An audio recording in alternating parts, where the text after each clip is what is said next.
In your testimony today under oath, you denied that you were anti-vaccine. But during a podcast interview in July of 2023, you said, quote, "No vaccine is safe and effective." In your testimony today, in order to prove you're not anti-vax, you note that all your kids are vaccinated.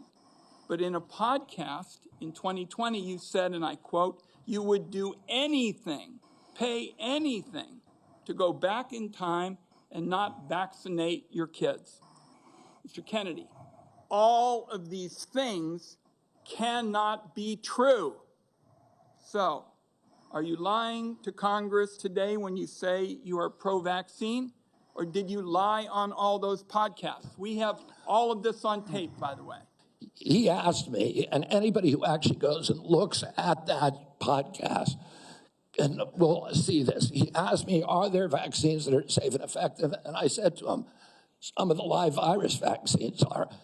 And I said, there are no vaccines that are safe and effective, and I was going to continue for every person. Every medicine has people who are sensitive to them, including vaccines. Right, so he interrupted me at that point.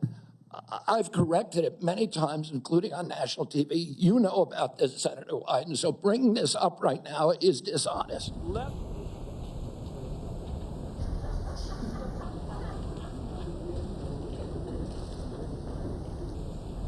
Did you say on a podcast, and I quote, "I wouldn't leave abortion, to the states. My belief is we should leave it to the woman.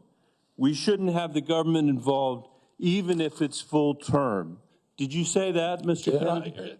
Senator, I believe that every abortion is a tragedy. Did you say it, Mr. Kennedy?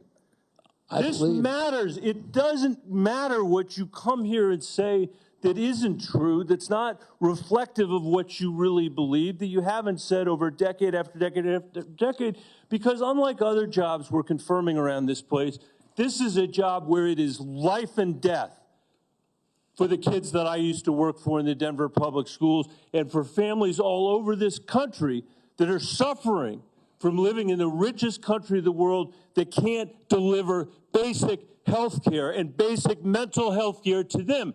It's too important for the games that you're playing, Mr. Kennedy.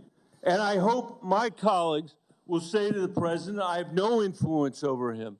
I hope my colleagues will say to the president, out of 330 million Americans, we can do better than this. Thank you. We need to move on.